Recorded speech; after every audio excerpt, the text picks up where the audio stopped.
I woke up at 5 a.m. and saw HOA Karen leading a full-on yoga cult right next to my pool chair. I warned her once, but she really thought she could align her chakras. On my property? HOA Karen held yoga by my pool at 5 a.m. Didn't know I had installed motion sensors. Part 1, the flute, the stretch, and my backyard cult. It started at 5:04 in the morning. My eyes flew open to the sound of chimes. Not gentle ones, but those overly zen, new age, I'm better than you kind of wind chimes. Mixed in, soft flute music, and someone loudly exhaling like they were trying to blow the roof off a meditation tent. At first, I thought I was dreaming. Or maybe the raccoons were messing with my garden again. But no. When I sat up, groggy, and pulled back the curtain that faced my backyard, I froze. Right there, in my backyard, was Karen, in blinding neon pink yoga gear that could probably be seen by passing aircrafts. She wasn't just doing yoga, she was leading a sunrise session, like some kind of poolside spiritual guru. And she wasn't alone. 7 other women were lined up behind her, perfectly spaced like flamingos in formation, all of them mimicking her every move, arms stretched, eyes closed, legs shaking with overconfidence. They weren't near my pool. They weren't beside it. They were practically on top of it, right where my favorite recliner usually sat. I blinked, rubbed my eyes, and blinked again. Nope, still there. This wasn't a dream. It was a suburban invasion, led by Karen the Pink Yoga Queen. Part 2, the cult leader in spandex and her flamingo army. I stood there, half asleep, barefoot, watching what could only be described as a wellness coup d'etat unfold in my own backyard. Karen had her arms raised to the sky, like she was summoning inner peace from the clouds, or maybe just trying to block the guilt from the heavens above. The others followed her lead, exhaling loudly, groaning dramatically, contorting into poses that probably hadn't been approved by any licensed chiropractor. One woman was balancing on one foot, eyes closed. Another had her legs straight in the air like she was auditioning for a flamingo ballet. It would have been hilarious if it weren't happening on my lawn. I grabbed my phone, took 3 blurry pictures as evidence, and marched downstairs like a dad who just caught teenagers sneaking into his pool. As I opened the sliding door and stepped outside, Karen turned to me, beaming like I was the guest of honor. "Oh, Max, good morning," she trilled, as if this were a resort and I was just a confused tourist. "Isn't this energy just divine?" I stared at her for a full 5 seconds, too stunned to even form words. Then finally, "What the hell are you doing in my backyard?" I asked, quietly, but with enough edge to slice a yoga mat in half. She didn't flinch, didn't even blink. Karen just smiled. "We're doing a sunrise wellness session. It's part of the HOA's new initiative. I sent an email to the community group last night." An email? Oh, good. So now an email gives you legal access to someone's private property? I crossed my arms. "And you thought that gave you permission to set up an entire yoga cult 2 feet from my pool?" Karen chuckled. Like this was all one big, silly misunderstanding. "Well, technically, your backyard borders the community path. And the bylaws do say the HOA can request the use of adjacent green space for activities." I slowly turned my head to look at the so-called community path she was referencing. It was a cracked 6-inch strip of sidewalk. At least 20 feet away from my lawn, there was grass, a fence, a literal hedge between us.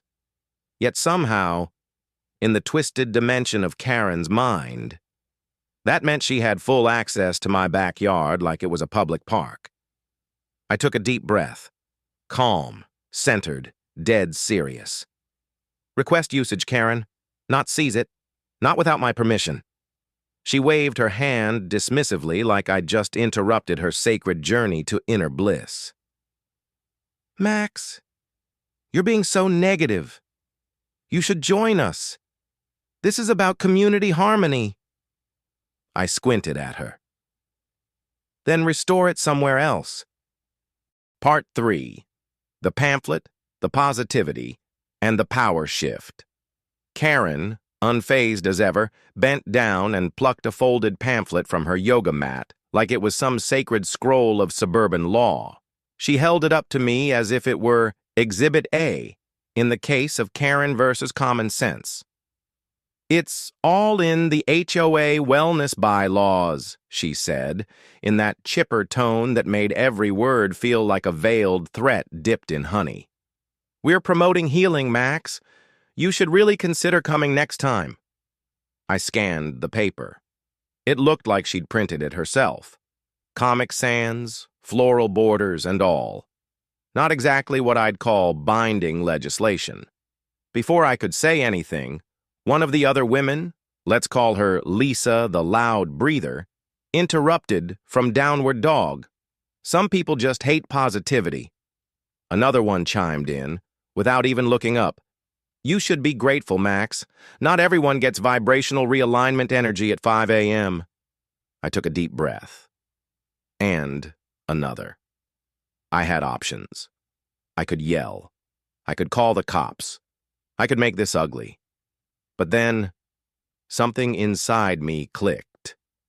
I wasn't going to let this become a shouting match in spandex.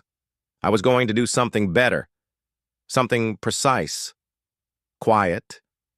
Perfectly legal. Karen wouldn't even see it coming. So instead of fighting her in that moment, I simply turned, walked back into my house, and smiled. She thought I was defeated. She thought I was rolling over. But in truth, I had already set the trap. You see, about a month earlier, I'd had a problem with raccoons. Sneaky little bandits kept raiding my trash, knocking over my cans and leaving me gifts on the porch. So I invested in a premium motion sensor system, top-of-the-line security tech, floodlights, audio triggers, HD recording, even a smart sprinkler system linked to facial recognition. I thought it was overkill for trash pandas. Turns out, it was perfect for HOA Karens. That night, after her sacred cult of stretchers finally left, wafting patchouli oil and smugness in their wake, I got to work. I calibrated every sensor to cover the area where they'd held their class, the patio, the lawn, the edge of the pool. I connected the speakers, loaded my custom audio files. Yes, custom files. Some were robotic warnings, others were random chaos, goat screams, barking dogs, sirens, and one was just my own voice, calmly saying, "This is not your Zen zone. This is private property. Exit or embrace the chaos." But just to cover my bases, I also printed new signage. Clear, direct, and legally airtight. Private property. No trespassing motion detection. Active unauthorized entry triggers automatic response. Then I called my cousin Ray. Ray is a lawyer. Ray hates HOAs. When I told him what happened, he was thrilled. "Oh, we're doing this?" he said, already typing.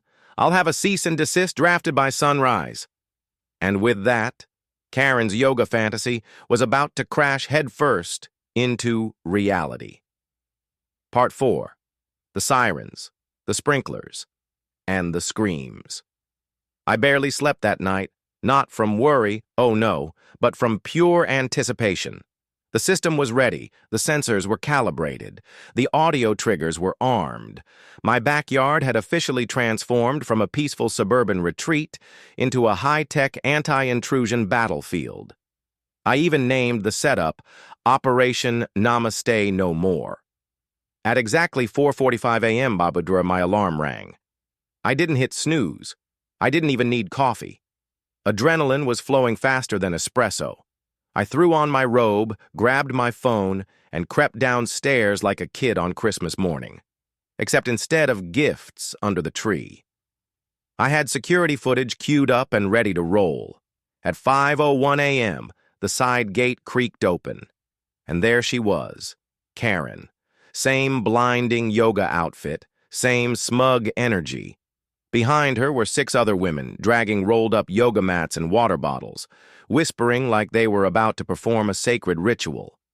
Karen positioned herself right by the pool, raised her hands to the sky, and declared, "Breathe in the sunrise, breathe out the dark."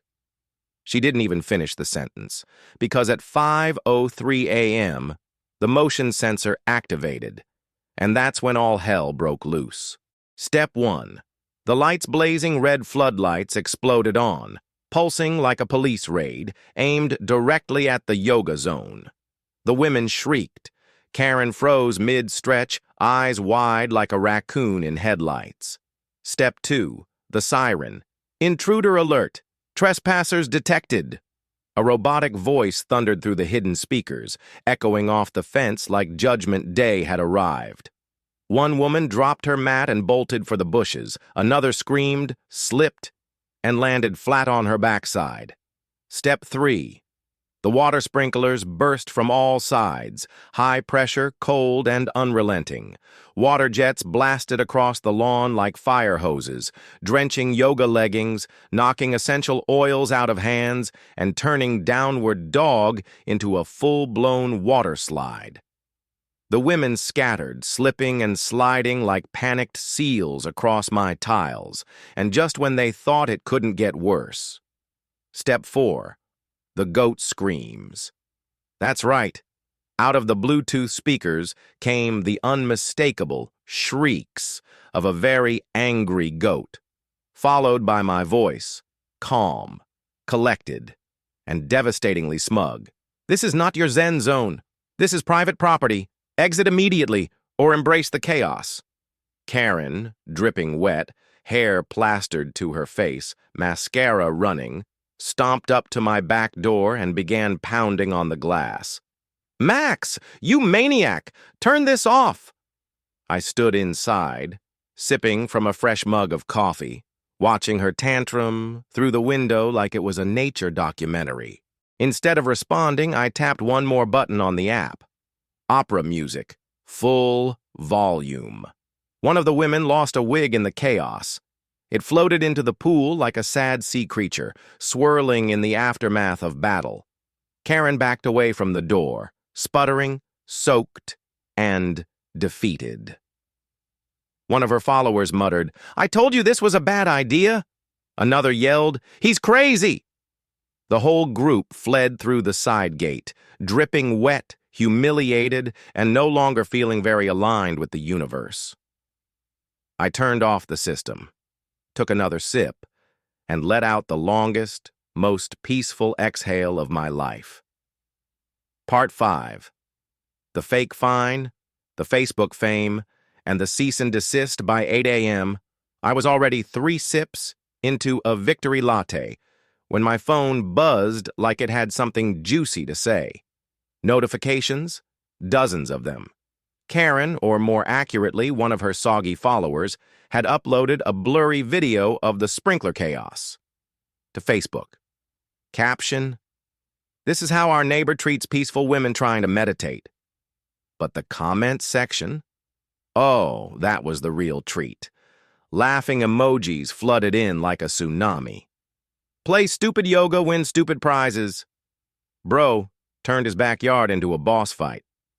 Karen got baptized by Smart Sprinkler 3000, and my personal favorite, Max 1, HOA Cult 0. It was beautiful. And Karen? She was fuming. I didn't have to wait long before I heard that knock on my front door. No, not a knock. A bang, like she was trying to karate chop the hinges off. I opened the door slowly, with my phone discreetly recording from behind my back. There she stood, sunglasses on, even though it was cloudy, hair still damp from the sprinkler beatdown, and fury radiating off her like an over-microwaved burrito. She shoved a piece of paper into my hand. "You think you're so clever?" she snapped. "Well, guess what, Max? You've officially violated HOA wellness regulations and created a hostile living environment." I looked down at the paper. It was a masterpiece. A completely fake HOA violation notice, clearly made on her home printer. Bold phrases like emotional distress via water deployment, unauthorized audio warfare, community spirituality obstruction. I blinked. I wanted to be mad, but honestly, I almost wanted to frame it. "This isn't real," I said calmly, holding back a laugh. "There's no such clause in the HOA charter. I checked. You're not a lawyer, Max," she hissed. I smiled. "Nope, but mine is." And he drafted a cease and desist, with citations. "Want a copy?" Karen took a step back, like I'd doused her with ice water all over again. "You'll regret this," she growled. "This neighborhood was peaceful before you moved in." "And it'll be peaceful again," I replied, "as soon as you stop trespassing." She didn't say another word. She just turned around, drenched ego and all, and stormed off. But I wasn't done. No, not yet. That afternoon, I marched into the police station, folder in hand. Inside, printed screenshots, high-res video footage of the sprinkler incident, the fake fine, and the community post with Karen accusing me of violent irrigation. The officer at the front desk took one look and sighed. "Karen, again," he muttered. "You're the third person to file something this month." He filed the complaint officially. No arrest yet. But now, there was documentation, a clear warning on record that if she trespassed again, there'd be real consequences. That night, I kicked back in my recliner, motion sensors armed, coffee in hand, dog at my feet. The sprinklers were idle, the yard was dry, but deep in my gut, I knew. Karen wasn't done. Not even close. Part 6. The Midnight Mission and the Glitter of Doom. 3 nights passed, and for a moment, I thought it might actually be over. No yoga mats, no flute music, no passive-aggressive affirmations floating through the air like smug butterflies. But I knew better. Karen wasn't the kind of storm that just passes. She was the kind that regroups in scented silence. And sure enough, at exactly 12:32 a.m., the motion sensor outside my bedroom pinged. I opened the live camera feed, and there they were, Karen and 2 other women, dressed in all black, like they were auditioning for a low-budget ninja movie. Hoodies up, sneakers on, tiptoeing through my side yard. One of them carried a yoga mat, another, a clipboard. Because, of course, Karen always brought the clipboard. What they didn't know was that I had upgraded the system. Again. This time, thermal detection, night vision lenses, hidden subwoofers under the deck, and the pièce de résistance, motion-triggered glitter drones. Yes, you read that correctly. As soon as they stepped into the yard, step 1, lights on. Every spotlight I had flipped on at once, blinding white beams that lit up the lawn like Broadway on opening night. The intruders froze. One of them gasped and stumbled into a bush. Karen squinted, shielding her eyes like a vampire caught out after curfew. Then, the voice kicked in. Intrusion detected. "Karen, we warned you." She spun toward the speaker, eyes wide. Then came the barking dogs, then police sirens, and then a giant fart sound I had uploaded purely for emotional damage. The women started to panic, whispering, arguing. "Abort! Abort!" But it was too late. Step 2, water mode, engaged. A blast of cold water surged from the hidden hose under the steps, dousing them like firemen putting out a dumpster fire. They shrieked, they slipped, and then came the grand finale. Step 3. Glitter bomb deployment. One of the drones hovered directly over Karen, silent, hovering like karma itself. Then, boom, an explosion of biodegradable pink glitter foam erupted above her head.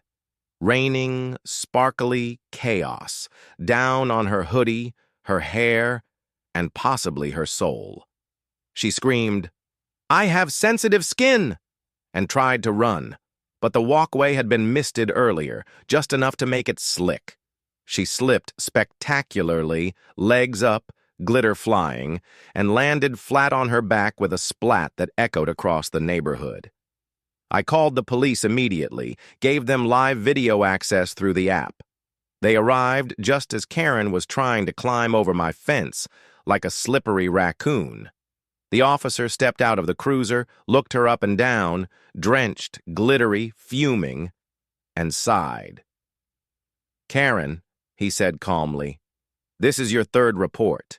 You're coming with us." She exploded. "It's his fault. He's conducting psychological warfare." The officer didn't blink. "And you are trespassing again. You've been warned. Let's go."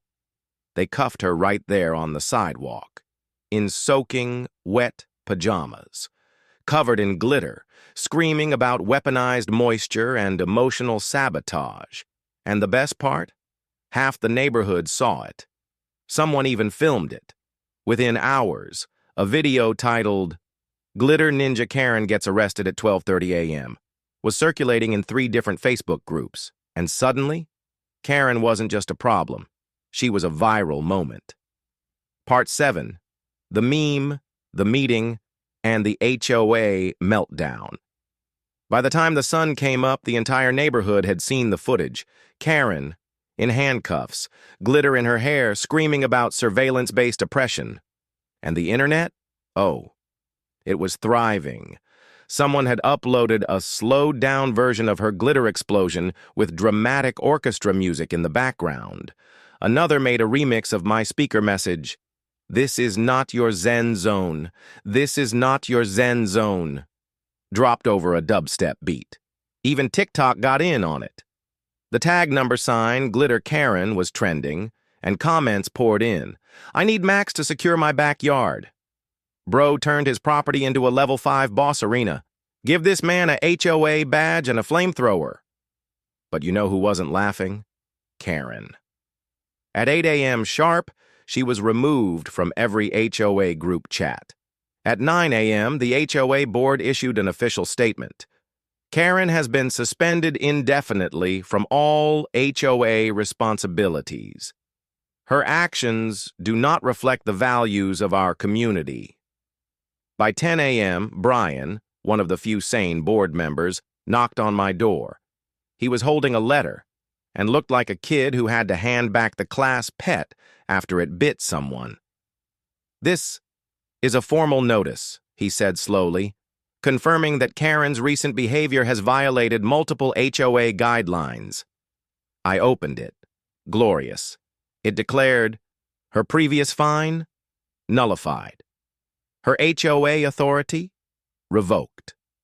Her clipboard, symbolically burned. Okay, that part was just in my head. And then, Brian cleared his throat and added, "We were also wondering if you'd like to serve on the board as our new HOA Tech Security Coordinator." I blinked, then laughed. "No thanks," I said. "I'm not here to control the neighborhood. I just want to be left alone in my own backyard." He nodded. Respect. And that should have been the end. But of course, with Karen, there's always a post-credits scene, because a few days later, as I sipped tea on my porch, enjoying the peace I'd fought for, a faint, familiar sound broke the silence. Chanting. Software rhythmic. Familiar. I checked the driveway camera. There she was. Karen. But this time, no yoga mat, no followers, just her standing barefoot in the middle of my driveway, surrounded by candles arranged in a circle. She held what looked like a sage stick and whispered, "Cleanse this energy. Cleanse this fight." I blinked.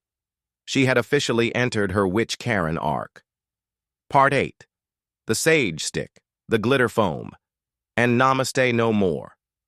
So there she was, Karen, alone, in my driveway, at 4:59 a.m., surrounded by candles, dozens of them, arranged in a perfect circle like she was preparing to summon the HOA spirits of the underworld.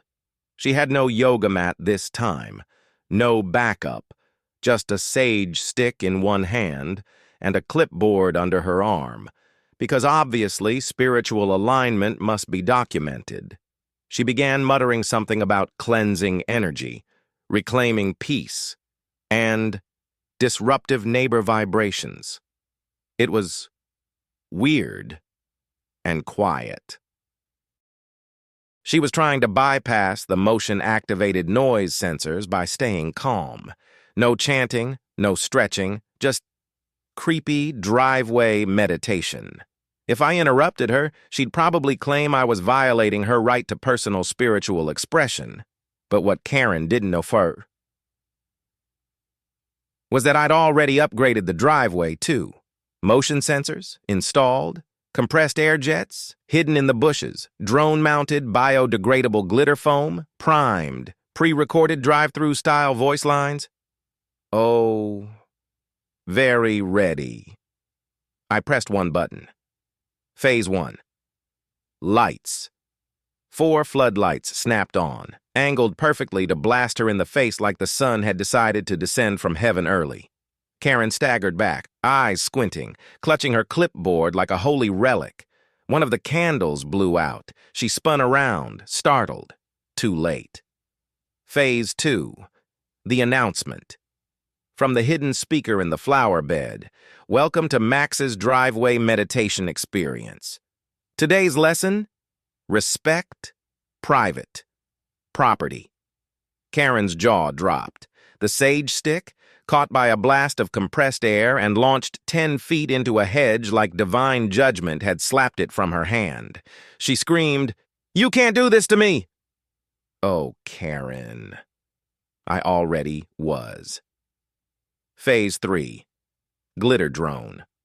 One sleek, silent drone hovered over her head like a sparkly guardian of revenge, and then, flump. A cloud of shimmering, biodegradable pink glitter foam burst over her, coating her hoodie, her leggings, and her fury.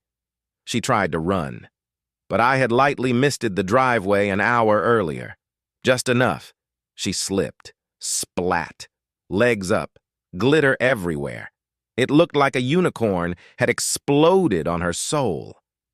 And the whole thing? Caught in 4K from 2 angles with thermal overlay. By the time she scrambled up and fled down the sidewalk, leaving a trail of glitter and shame behind her, the drones had already cleaned up the mess. And me? I had already uploaded the footage to a cloud folder titled Karen Crimes, Volume 2. Later that day, I posted the video, blurred for legal compliance, of course, with the caption, "Midnight Meditation or Glitter Seance Gone Wrong." It went viral within hours. People were tagging each other with, "Karen's chakras just got pressure washed.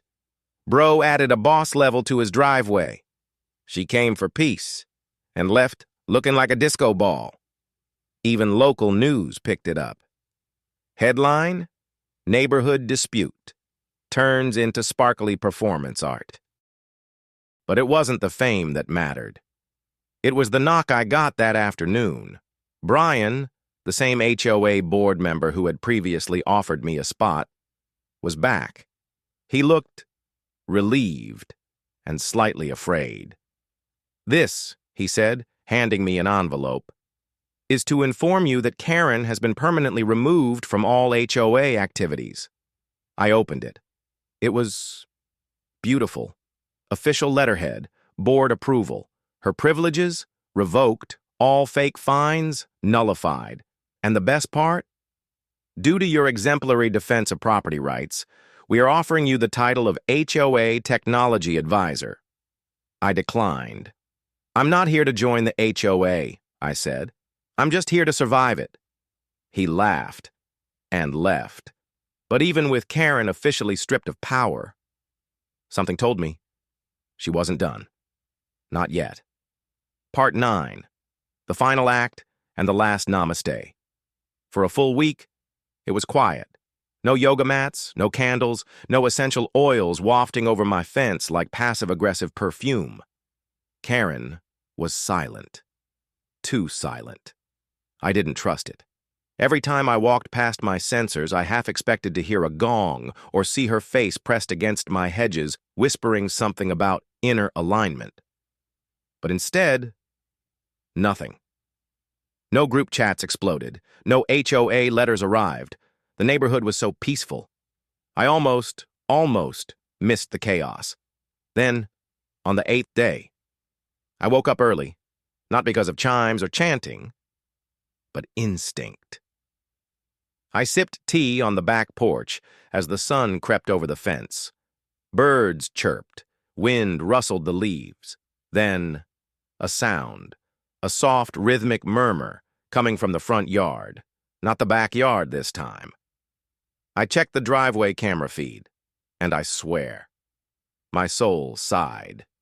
Karen was back. This time she brought no followers, just 2 new recruits, fresh victims of her HOA enlightenment, and dozens of candles. They had arranged them in a perfect circle on my driveway. Karen stood at the center, eyes closed, holding a fresh sage stick, muttering affirmations like, "You are light. You are justice. You are the true HOA." I almost choked on my tea. She had officially gone full suburban witch, but what she didn't know? I'd already upgraded the system again. I installed drama detectors. Yes, you read that right. Voice-activated mic sensors.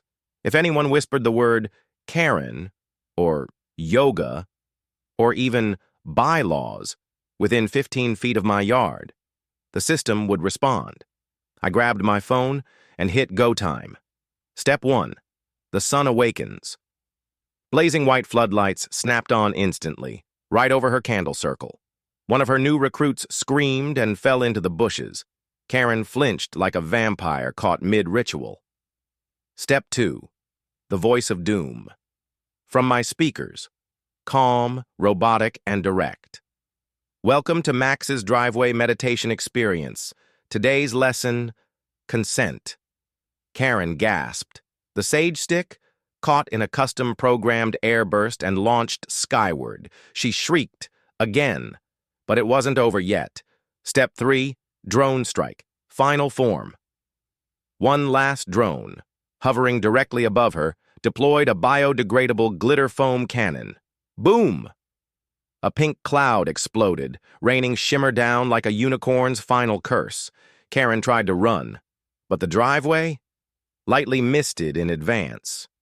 Just enough. She slipped, again, flat on her back, arms out, candles tumbling. It was art. She looked like the cover of a failed meditation album. I uploaded the footage, anonymous, blurred, under the title, Karen's Final Awakening, The Driveway Seance. Within hours, viral. Again. Comments poured in. Bro installed sorcery blockers. Karen's chakras are now certified flammable. Suburban Thanos strikes again. Even local news couldn't ignore it this time. That afternoon, the final nail. Brian from the HOA came back, looking exhausted and just a little afraid. This, he said, handing me a letter, is her resignation. Karen has officially stepped down permanently. I opened it. Real HOA letterhead, stamped, signed. Karen's privileges, gone. Her clipboard, symbolically shredded. In my head again. And then Brian added, she's putting her house up for sale. Moving out. I blinked. Seriously? She said she needs a softer energy field. No kidding. 2 days later, a moving truck pulled up. Karen didn't wave goodbye. She didn't even look at my house. But just before she left, I played one last pre-recorded message from the hidden speaker under the mailbox. Namaste? Somewhere else. She flinched. Didn't turn around. Just climbed into the passenger seat and disappeared down the street, trailing just a hint of glitter in her tire tracks. Epilogue. Zen restored. Since then, the yard's been quiet. No chanting, no surprise ceremonies, no clipboard crusaders climbing through the bushes. Just me, my dog Beans, and a perfectly calm pool. The motion sensors, still active. The glitter drone, recharging, just in case. But for now, the only thing reflecting off my water is peace. And the occasional sparkle. Just enough to remind me that even in war, you can still win with style.